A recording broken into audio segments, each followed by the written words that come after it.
right, welcome back, everybody, to the Living the Life show. I got a very special guest, very funny brother. This brother has blessed me beyond measure. Every time I've watched one of the YouTube videos, I don't laugh much, but I laugh when I watch his stuff. So please help me welcome to the show the one and only Marcus D. Wiley. What's going on, my brother? What's going on? You all right? I can't complain. Can't complain. It's funny. I just said a second ago that I don't laugh very much. One of the things I envy about Which my is a wife. shame. What? Which is a shame. Let me say that. That's Well, a let me shame. say this though. It's not that I don't find things humorous. I don't laugh. Like I giggle, I chuckle, but I don't laugh.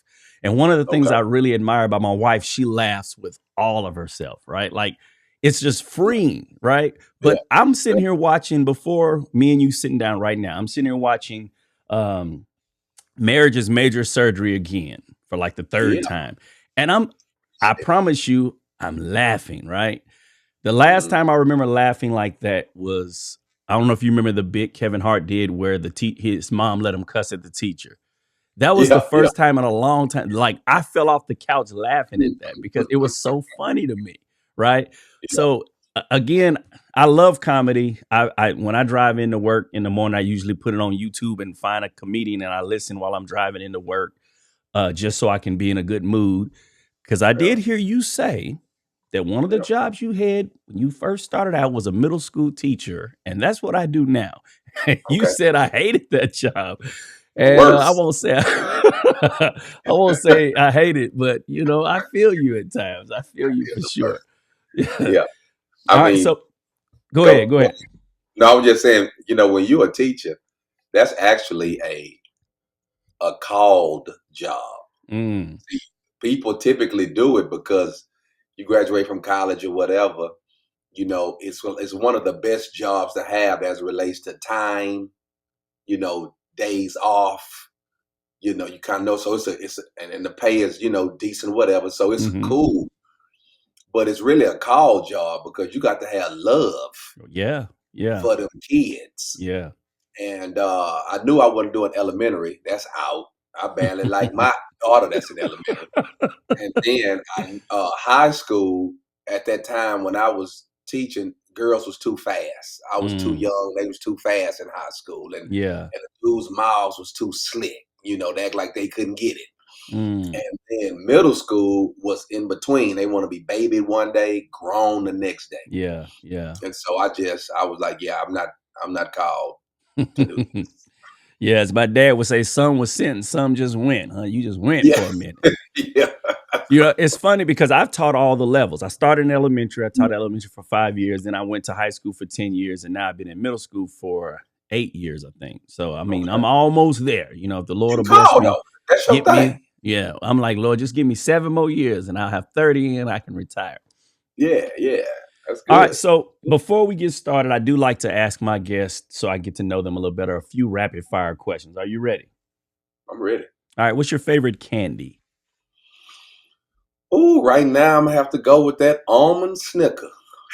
You know what? That's a bad boy right there. That's a bad boy. Yeah.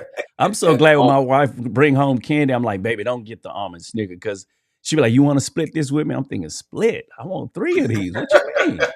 Yeah. But no, that's a bad boy. I can live without the regular snicker, but that almond snicker is tough. That's That tough to almond stop. snicker tough. Yeah. All Yeah. right. Favorite comedian growing up. Growing up, Hmm. favorite comedian would probably be I guess Martin Okay. Lawrence. Yeah. Yeah. Yeah. Yep. All right. Person in the Bible that you feel like you relate to the most, and tell me why. Jesus, I'm all knowing. No, no. Let me I was about to say you my first Jesus. Yeah. see. Oh, relate to the most in the Bible.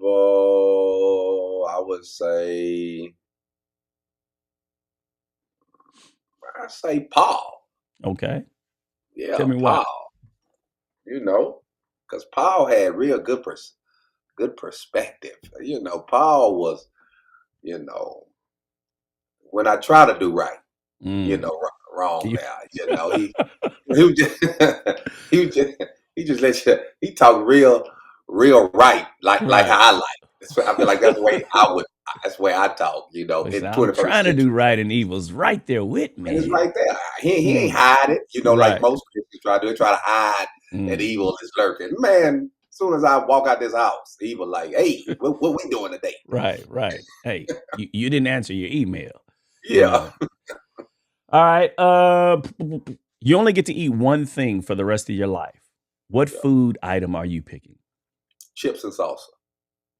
Well, you are in Texas. I'm about to say that's an interesting choice. I'm a turnip green man. I love turnip greens. So chips and Oh salsa yeah. will work. Now, do you I like love the runny salsa or chunky salsa? I like a mixture, but you know, I want it to be a little more runny than chunky. I don't want it to, you know. So I Yeah. like it. I like it to be a little fluid, a little liquidy Okay. or whatever. Yeah, because every restaurant's different. Yeah, Sometimes it be too and I runny. appreciate It's each hard one. to get it off the chip. It's dripping all over your clothes. I need a little bit of Yeah, substance in there. yeah, I got you. I All right, got you. best book you've ever read, I'm gonna have to go with this. Gonna sound so terrible, and but it can't be the Bible. I forgot to say that it can't be the Bible. that's the one I was going with. I know, but 'Cause, you if know, I it got ask that 60. question, It everybody got gonna say the 60. Bible. But let me tell you why. That would be mine when people be like, "What books you read?" And I've read some books, but when they always ask, "What's the favorite?" I always the Bible is a favorite because the Bible has 66 of them. Right, right. You understand what I'm saying? So Hmm. it's not a one answer. I mean, it's not just the Bible. It's like 66 66 books in there. many books within. It's many books within. But Okay. outside of the Bible, since the Bible is not an option, um, I would have to go with one of the best books I've ever read. Would have to be man, you ain't gonna like this. No, I might like it. Solar Coaster. Roller coaster, Soul. solar coaster. I've never heard of that. Tell me a little bit about that. It's a book by R. Kelly. Okay. People read it, you'll kind of understand probably some of the, you know, some of the things that kind of go on, you know, Mm, kind of happened to him gotcha. back in the day. So, is So this you, an old book? it's an old book. It came out years ago. Okay, I Solar never even Coaster. heard of that. Okay. And see, I always love to ask my guests this question because your questions are different. A lot of them are different. But that question I ask every guest because I like to know great books. And Mhm. if you stay only in your lane, you only know what you like, and you may be missing out on a whole bunch of great, as you said, a great man of perspective. Now I get a chance to have a greater perspective from a solar coaster. Mhm. Okay. Right. You get All a better, right. little better understanding about the brother. You know what And that's deep because I'm not a huge Stephen A. Smith fan. My I mean? Me pastor's neither. wife asked me, "Have you read or listened to Stephen A.'s book?" And I'm like, "Nah." She was. I just finished listening to his audiobook, and it was actually not bad. So I said, "You know what? Let me see if they got it in the public library."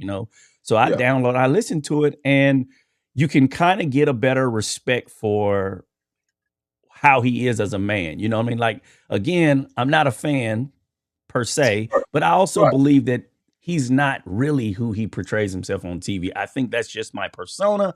I gotta be the loud crazy because that's what sells Sure.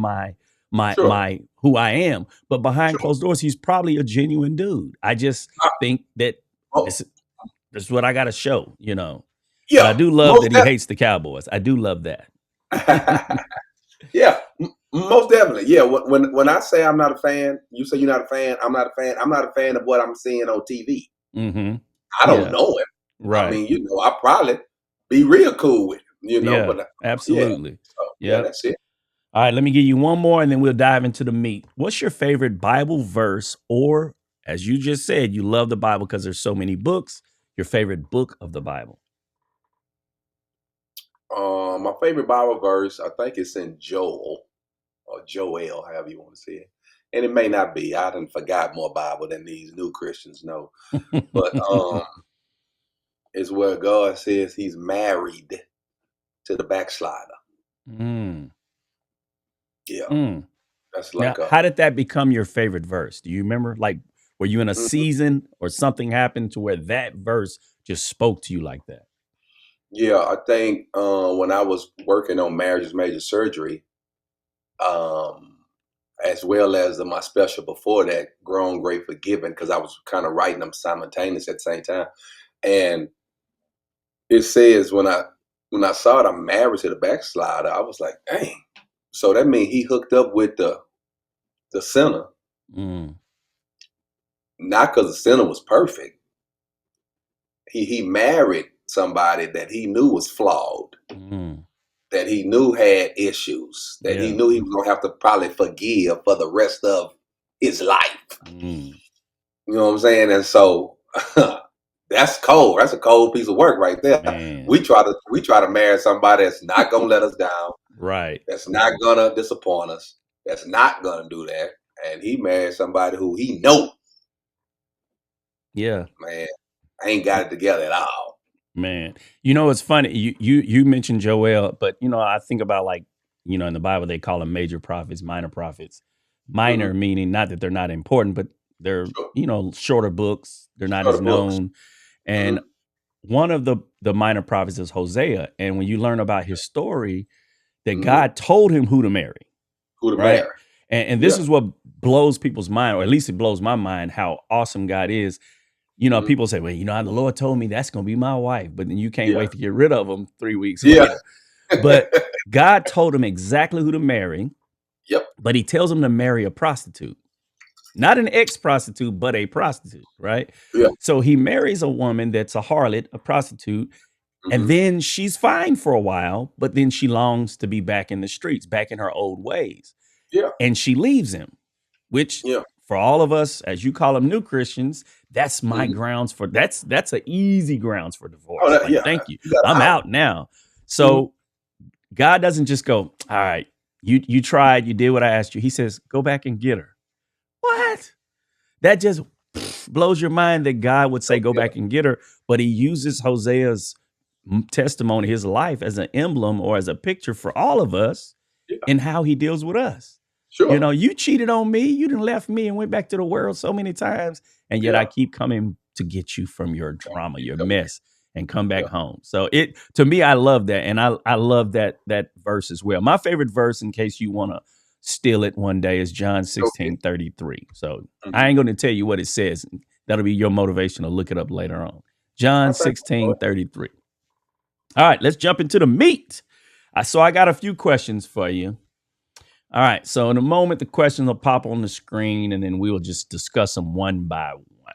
All right. So, how did you come to know and follow Jesus? I know you grew up in the church, but how did you come to know Jesus for real, not just church attendance? Well, I'm gonna say, growing up in church, I didn't grow up in a church where they put pressure on you to, join church. Mm-hmm. Of course, it was my father's church, so my mom and my dad never rushed me. Hey, you need to get baptized. Hey, you need to speak in tongue. Hey, you need to. They let me come when I understood. Mm, And I think not. I think when I think 13. No, when I was 13, that's when I was pretty much able to understand the salvific message. mm-hmm. I was able to, be able to articulate, you know, how to become a believer and Mm, a follower of Christ. I understood I'd be working for the Lord for the rest of my life, yeah. all that type of stuff. And so it happened at church, because we used to go to church a lot. It was Mm-hmm. a lot of it was a lot of church, um, a lot of church services back in the day. And so yeah, that's when I knew him, through Sunday school, vacation Bible school, morning worship, 3:30 service, BTU, revivals, conferences, prayer breakfasts, retreats. It was a lot. It Now, was do you remember when you knew it was like for real? Not just, like I said, a lot of folk they go to church. They're really yeah, good at church, but they yeah, still haven't come to know Jesus yet. Like how Samuel heard the voice of God and he's in church, he's raised in church, he's raised yeah, by the priest, but he yeah, didn't know what God's voice sounded like. Do you yeah. remember what happened at 13 that made it real for you? And I think I just remember that you know, people, I think this question has it's a continuing question Hmm. because you know God, Jesus, they reveal and show themselves in your situations over and over again. Yes. And it's this time. Then, oh man, God, then it's this time. Then it's this time. And so, um, just to answer your question, the first time, 13, when they opened the doors of church, as they would say back in the day, Hmm. and my dad was up there just talking, and I was like, yeah, I get it. Like, Hmm. I've been listening, I've been hearing it, but Right. this is the day I'm gonna, walk down the aisle, give God my heart and the pastor my hand. You Yeah. know, Do you yeah. remember his reaction? Was he like overjoyed? Did he weep? I think he probably, men of that era, they wasn't really just, they wasn't really tearful, but they were happy though. My Yeah. mama was like, I wasn't a prodigal kid. I mean, Right. I, I was But there. I'm I was saying when you already there. recognize and you see, because I think as a parent, a Christian parent, our greatest desire is to see our children really walk with God, right? Sure, If we really walk with God, we really sure. want to. Like, I'll give you an example. I'm so grateful when my sons were baptized.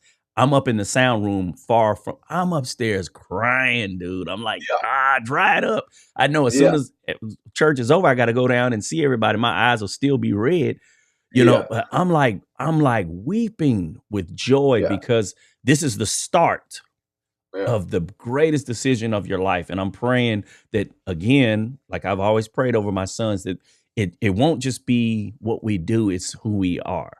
yeah, And I can only imagine if I was up speaking and one of my sons started walking down the aisle, man, I think I'd yeah, have to have someone finish the service. yeah, yeah. Nah, yeah. Yeah. He was happy. My mama was happy. Of course, Yeah. everybody was happy. Yeah. Uh, Yeah. but yeah, Now, did your dad have a big church growing up, or was y'all like a small, intimate congregation? I think it was intimate.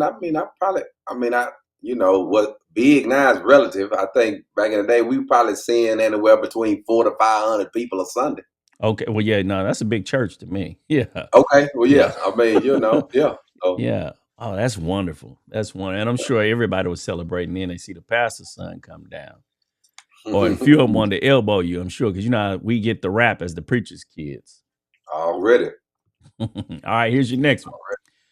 What was your first time performing stand up like? First time performing stand up it was exciting. It was a little scary. You don't want to get booed. Um, but it was a because the first time I did it, the guy who was acting as my manager at the time, we went to a small city outside of Houston called Hmm. Killeen, Texas, and I performed actually at a Chinese restaurant.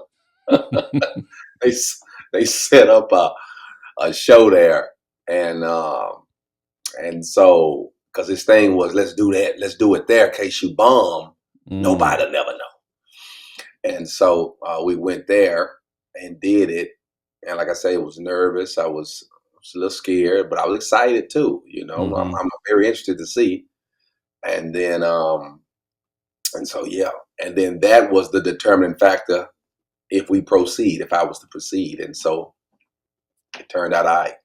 So your first time doing stand up was a show already, no open mic, no, you know, like you actually just thrown into the fire. Yeah, I've never done an open mic. Okay. I was Um, always wondering that because yeah, a lot of the content I've watched online, you're doing stand up at a church. And I was just wondering, like, the open mic, how do you work on your material? If you don't go to open mic, I'm assuming you don't want to throw out new material during the actual performance. You've worked on it. How do you practice that? no, in the beginning I was throwing out new material at Mm, shows. That's how I was doing it. mm, Only thing I could do was run it by my wife, run it by friends. Just talking it. mm, Saying it in the shower when I'm brushing my teeth. All that. But So you get a lot of practice on live audiences. You know, Wow. get a lot of practice. Yeah, I've never done open mic. I thought it was counterproductive. And it's funny you say that. Okay, so I took a stand-up comedy class, not because I want to be a comedian, but I want to be a great inspirational speaker down the road. Sure. And for me, I always felt like whenever I'm speaking at church, I never want to feel like I'm performing because I wanted to be authentic. I didn't want to feel fake. And so I said, let me take this class to see if it allows me to come out of my shell more to where I feel comfortable with being more charismatic because charisma is important for the message, but I don't want to Yeah. feel fake. So I said, let me take this comedy class because and one of the tips or the advice that our teacher gave us was that when you're working on your, don't share it with your close family because either they will tell you it's terrible and it's just not funny to them, or they'll tell you it's good and it's not because they don't want to hurt your feelings. It's almost like, but then like you said, I run it by my wife and she's like, that ain't funny. Or now you're Yeah. on to something on that one. Yeah. But I was Yeah. always wondering that for you, if you don't do open mic, and I thought open mic was counterproductive as well because you're in there with other comedians. They're not Yeah. listening to your jokes to laugh. They're still looking at their notes, getting ready to go up, and Yeah. stuff like that. So yeah. Yeah. Correct. Correct. Mm, Yeah. And then I think it's this is something that I've been gifted in a sense to do. yeah. So it may be a little different for me than it might be for somebody who just really want to be Hmm. comic, and that's really not their thing. Yeah. You Yeah. know what I'm saying? Hmm.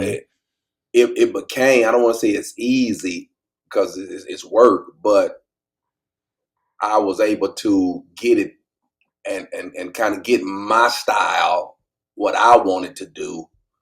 I was able to, put it together fairly quickly. Absolutely. Absolutely. All right. Let me jump to the next question then. What's the best advice you've ever gotten as a comedian? Best advice I've ever gotten as a comedian was probably from Ali Hmm. years ago. Ali Sadiq, that is. Years ago, we were in Shreveport, Louisiana, performing with either Casey or JoJo or Tyrese or Genuine. We had a little run. We would go down there and perform with all these artists. We would open up for these artists, Hmm. and I was doing this joke about the making of the band. This probably ain't popular to talk about right now, but Sean Combs, Mm, Puff Daddy Diddy, had a show at the time called Making of the Band. And so I wrote a joke about making of the band. And I was playing all the people that was on the band, I was like mocking them. mm. And the joke was killing. Joke was killing. And because the show was on. So I get off stage and Ali was like, hey man, what's up with that making of the band joke you doing? And I was like, what you mean what's up with it? He was like, what is it? I was like, it's a joke. You hear the people out there. I'm killing them. And he was like, man, let me tell you something. Man, yeah, you funny, but they don't know you. Mm, And if you go on stage and kill and get off stage and people don't know you, you failed. mm. And so that right there kind of changed, you know, I started talking more about me, talking about my life, Yeah. which was a good thing because it's evergreen. It connects with people. Mhm. And so that was probably the best thing. Like just making sure when you're on stage that people they know you. Like Yeah. this is my life. These my Mhm. thoughts. This Right. my take. This Can't be stealing jokes when I'm talking about me. Right. yeah. I'm talking about me. It's hard to still talking about me. Right. And now this is funny. I don't know if you've heard this before, but if you close your eyes and listen to you talk and listen to Ali Sadiq talk, y'all sound very similar. Well, we both from Houston. We Right. friends. We spend a lot of time together. You know, I we've mean, been like, performing. it's kind of uncanny how close y'all voices sound so Oh, really? similar. Yes, to me at least, you know. Welcome to Houston. Right. Now, are you a big Texans fan? Oh, yes, all things Houston, Texas. Okay, Yes. cool. As long as you ain't the Cowboys fan, you know. All right. So, what advice would you offer another young Christian that wants to get into comedy? Um, I don't know. I mean, like, what advice would you offer a young Christian? Would the advice change if they wasn't Christian? Yeah, because maybe they're doing clean comedy like you, and trying to stick with being clean versus I'm clean this week for this audience, and next week I change my, you know, this crowd now desires the vulgar or the worldly comedy. You know, I'm trying to be a Christian comedy or a clean comedy. So I guess the reason why I asked that because Christian, I don't even go by Christian comedian. I Hmm. think it's very corny. You Okay. know, reason being is because there are a lot of Christians in the audience, right? But they don't put the Christian label on their occupation. Hmm. So why is it that I need to put it on my occupation? I'm a comic that happens to be a Christian. Hmm. And a lot of times when people throw the Christian tag on stuff, to me it's a turnoff. You know, if I come on stage and they say, coming to the stage, and I'm talking about back in the day before people knew me, Hmm. coming to the stage, this brother here, funny guy, Houston, Texas, Marcus D. Wiley. Let me just come out. Yeah. And then you will know the tree by the fruit. Mm. But don't fruit me to death. Coming to the stage, this brother clean, he a Christian, he love God. Hey, just let me come out. Right. And so I don't really do the Christian comedian, and I know it wrong. I've seen it No, on no. flyers. Churches have to use it sometime to, I guess, you know, make sure their congregation is cool with it or whatnot.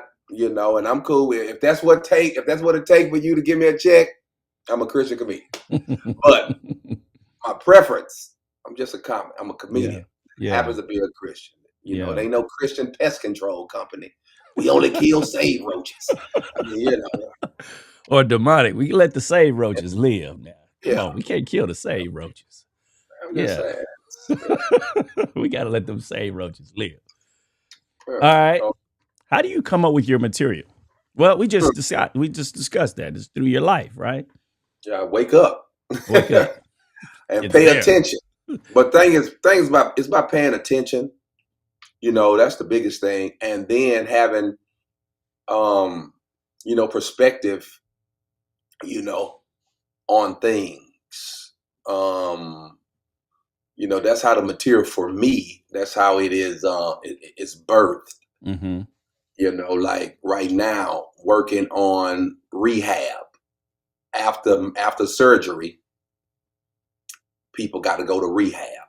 Mm. So that's what I'm working on. Hopefully shoot it in September, October, somewhere like that. Then like what is rehab? Well, rehab is a process uh that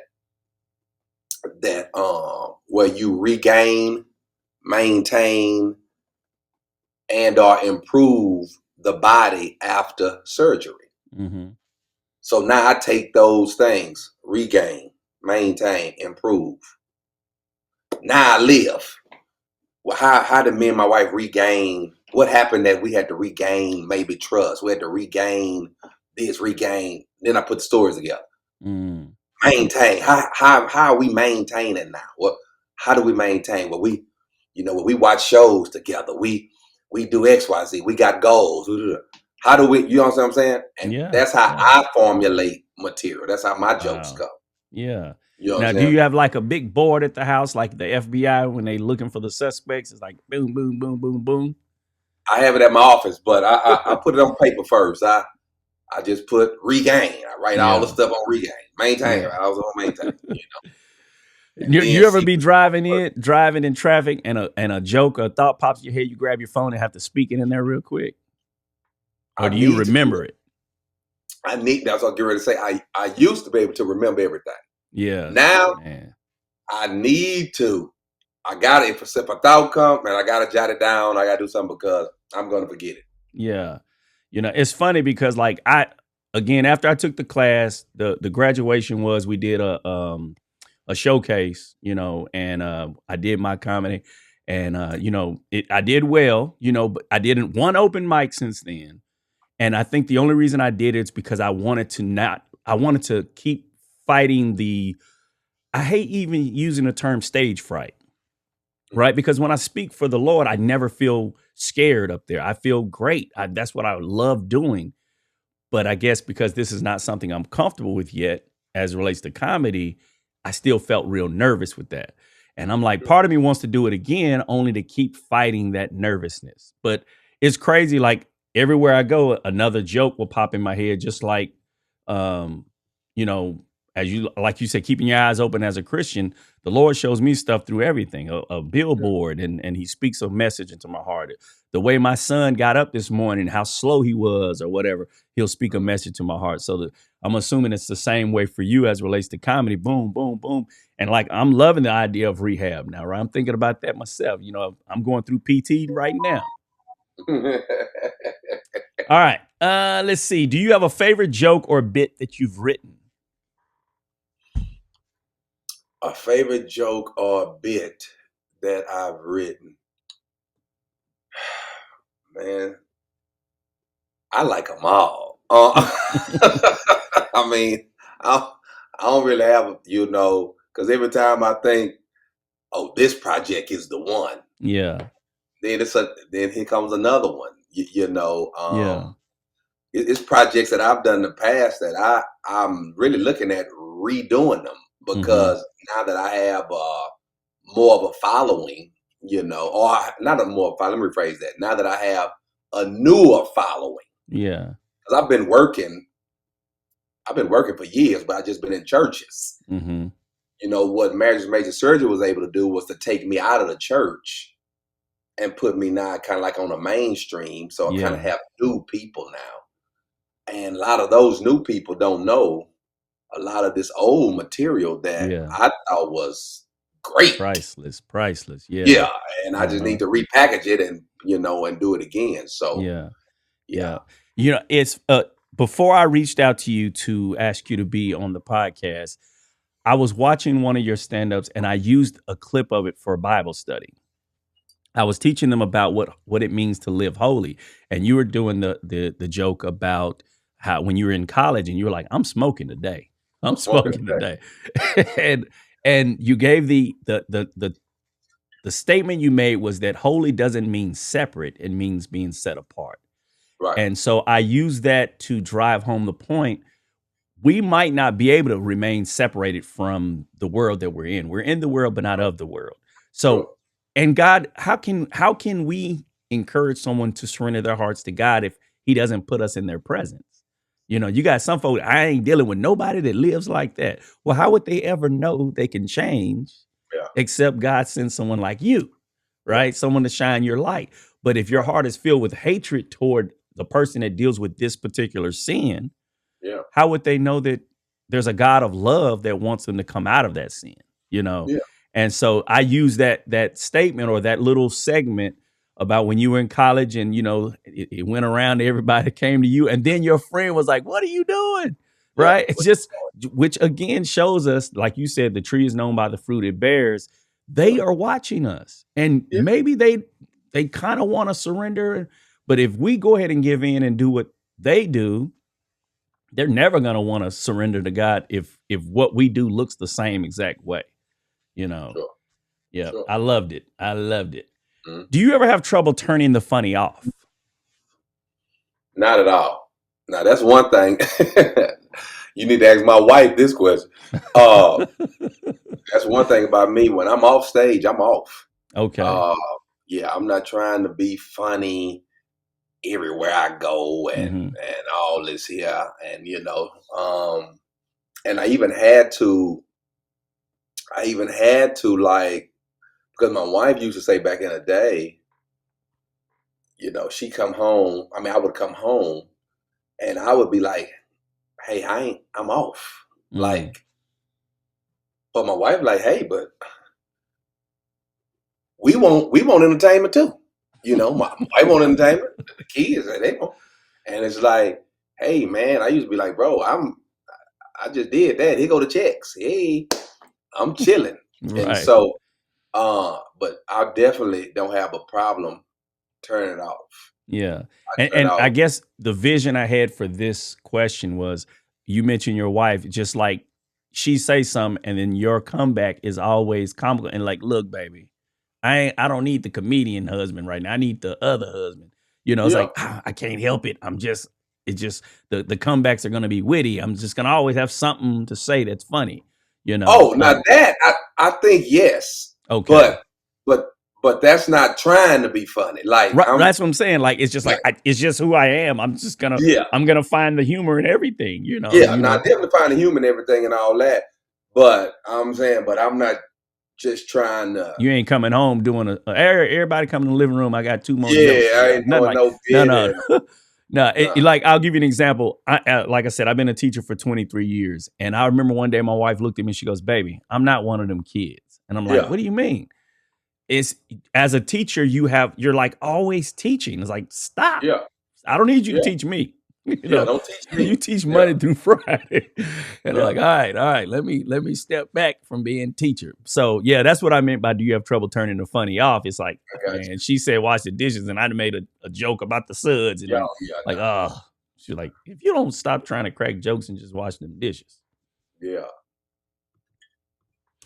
All right, do you feel like being a clean, or as you say, I don't necessarily want to put the title Christian comedian on there, has Mm. cost you opportunities? Um. Yeah. Well, yes, I think it has, but but those opportunities that it caused me probably wasn't good ones. I mean, that's where the perspective kind of come in. Mm-hmm. I'm sure that's caused it. Oh, he clean, so he, you know, it's a show full of raunchy comics, and I Yeah. love performing with them. That's Yeah. the thing. Like, if you want to see what light looks like, be on a raunchy show, Mm. and you the only one that's clean. And so I love that. Actually, those to me are the easy shows. I mean, Yeah. those But are the do you feel out of place though? Do you feel weird being oh, there? not at all. Okay. I feel at home. Okay. Yeah, because again, I live in the world. I live in it. Like, Mhm. so when I'm there, it's like I've already lived it. Mhm. I done lived the weed passing around, drink. I done lived it, so I'm just in here now talking about it. Like Yeah. it it mean it has nothing. I mean, it just I don't know. I relish in those moments, and it's because I get a chance to let them know I struggle too. Mhm. You know what I'm saying? I'm just not doing it. Yeah. Yeah. Yeah. See, yeah. Which then again gives them the almost the understanding that they too got a choice in this matter. Like I could choose to not do what is Yeah. a norm. Everybody Yeah. just because everybody else is doing it don't mean you have to. Yeah. I like to use sometimes on stage. I say I'm a practicing Christian. Mm. See, y'all don't go to practice. Y'all ain't practicing.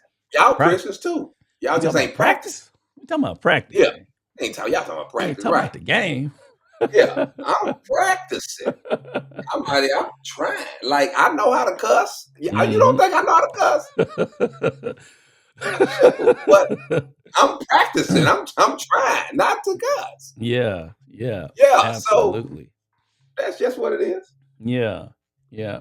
All right, so you joke about things the church sometimes avoids talking about. right? Mhm. This is not a place for us to talk about sex, and not a place for us to talk about, divorce, and all this other stuff. That's the perfect place for us to talk about these things, because Sure. we need to learn them from a perspective that would honor God. Have you ever Yeah. had to deal with a lot of pushback because you do speak on these things? Very little. Every blue moon, especially when I first started, a church may invite you, be like, "Hey, don't do that joke. I heard Mm, that joke. Hey, don't do that joke here." And so you might get a little, but the reason why I don't really get it is because I think people who invite me to their churches for me to perform, they know I'm a real one. yeah. And then what I mean by that is like they can trust me. I mean, I come from a preacher's house. Hmm. My father, grandfather, great grandfather, these are pastors, and I know Bible, and so I'm not going to get up here and try to mess over you, Shame the name. shame the Yeah. name, Yeah. or just tear down what you done built up. I'm not coming with any. Here's what I think. I think you can sin all the time. I'm not gonna I'm gonna come in there and just mess it over, mess Yeah. over you. So I don't really get pushback. But like I said, in the early goings, people would see a joke and, hey, don't do that joke. Mm. Don't do You know, this one. I told you when we first got started how I rarely laugh, right? I giggle, I chuckle, but I rarely like laugh. But I think like Yeah, what I enjoy a lot about your comedy is the way it makes you think as well, right? So the depth of I'm laughing, but I'm being fed, even spiritually. For a person that has a spiritual background, they can feel sure. ministered to through what you're saying, not just I'm just here to giggle and laugh. You just drop a bomb on me that I can use to improve my marriage now. You just dropped a bomb on me to help me keep shining my light, even though I'm amongst all this stuff. So that's one of the things I wanted to express to you, how much I appreciated you, because even if you didn't crack a joke, but once every blue moon, just listening to you speak on the stage, it's just an encouragement in general, Thank you. and I applaud you for that. I applaud you for that. All right. You just said this one. I've said you've entertained all types of crowds. Do you see your comedy as ministry first or entertainment first? Or do you hope to kind of bridge the two together? I see it as comedy, and I see it as comedy Hmm. first. Um, and if you happen to get ministered to while I was doing my comedy, to God be the glory. Yeah. But when people come to a comedy show, they come to a comedy show. They want to laugh. Yeah. Right. So Right. I'm gonna go with comedy first. Hmm. And like I say, just my style of dropping little nuggets or messages or whatever in, that's because that's just who I am. I Hmm. mean, that's just I can't get away from it. I mean, I Yeah. guess even if I tried, Yeah. I'm always trying to, um, because the joke needs to land. Hmm. Like I do comedy the way I would write a term paper. I mean, not I Yeah. write a paper. I need Or a, a sermon. I need a right. I need Right. a intro. I need my body. I need conclusion. Yeah. You know, and so when people walk away, I need them to walk away with what they got out of the joke. Yeah. You know what I'm saying? Absolutely. Yeah. So Yeah, yeah. I mean, and you could definitely tell that you come from a lineage of pastors, because your cadence, even when you do your comedy, your cadence sounds like a preacher. Like mhm, I mean, I absolutely love it. And like I said, if you close your eyes, Ali Sadiq doesn't have necessarily the same cadence as you, but right. y'all sound so similar. It's crazy. It's crazy. Yeah. All right. You've done many great things: comedian, author, radio host, etc. What do you think or you feel God is leading to you next? don't know where he lead me next, but I just hope it's not the upper room. Yep. I don't, I'm just really enjoying the ride, the journey, or whatever. Because I don't know. Mhm. I shared in one of them specials, Grown Great Forgiven, I think. I just wanted to be successful, and successful it's relative, but for me it was, I just want to have good credit. I want to be able to travel with my family, eat what I Mm. want. I just so whatever the occupation is or whatever we're doing, because I didn't go to school to be a comedian. I Right. went to school radio, TV, film. So it's kind of just like whatever come. Now, I do you have like a desire to be in movies and stuff too, or not really? sure. Once upon a time I did. And then actually, I'm shooting a movie. I'm shooting a movie in a couple of weeks here. I got a little small role in a movie and a film. I've done some other ones back in the day. I think this is probably the biggest budgeted one I've with some named actors or whatever that I'm gonna be shooting here in a couple of weeks. And I ain't gonna even lie to you. Like the beautiful part about comedy is just me. Mm. I don't have to depend on no co-star, none of this. I'm on my time. I know I get up on stage, I'm gonna do an hour 15, peace. It's no cut, do it again. Right. Cut, let's run this. And so even though once upon a time I may wanted to act, I don't know if that's really I want to go through all that. Yeah. Yeah. You know what I'm saying? So Yeah. that's what I'm saying. So I don't know. I Yeah. don't know. But I like where I'm at now. You know, I got these shows, like I say, Rehab coming out. I got this other one I'm writing called Low Hanging Fruit. That's talking about the church.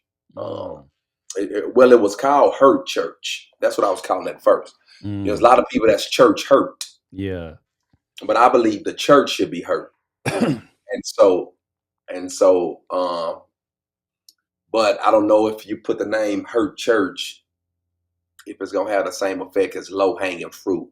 People say you want to go see Hurt Church or you want to go see Low Hanging Fruit. I Yeah. think Low Hanging Fruit may have a better, You may reach a broader audience a as broader well. audience. Yeah, and Mm. so, if I was just doing churches, you know, Hurt Church would be something. But Yeah. now that I'm out, I got to kind of switch it up. And so, yeah, so I got, I got stuff I'm working on, stuff that's in the chamber.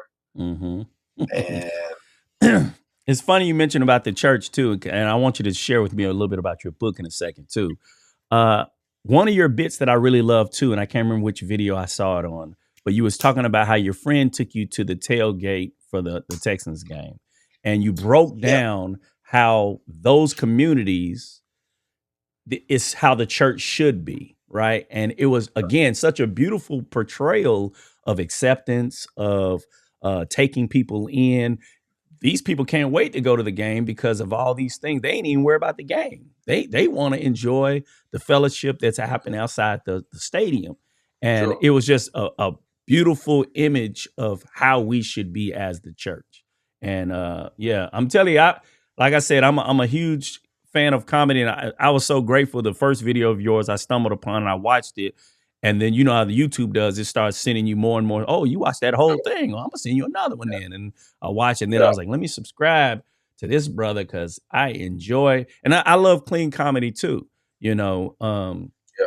And but yeah, let's talk a little bit about your book, then. Let's talk a little bit about your book. All right. So tell me a little bit about this wonderful book here. Book Hustle and Faith. Um, so once upon a time, I think I wrote this book in 2014. I was on Yolanda Adams Morning Show, and she told me I should write a book. And the book is about how I became a professor, college professor, a comedian, and a radio host. I was doing all three at that particular time. Named it Hustle and Faith. God honors your faith and rewards your hustle. And so, yeah, good little book, kind of telling my story up until that point of my life, Mm-hmm. and how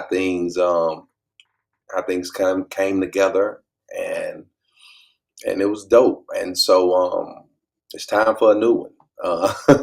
I suppose I've been wrote that. Well, I was waiting for I have a new book skeletoned out called Things Happen, and it's a list of all these things and how all things work together.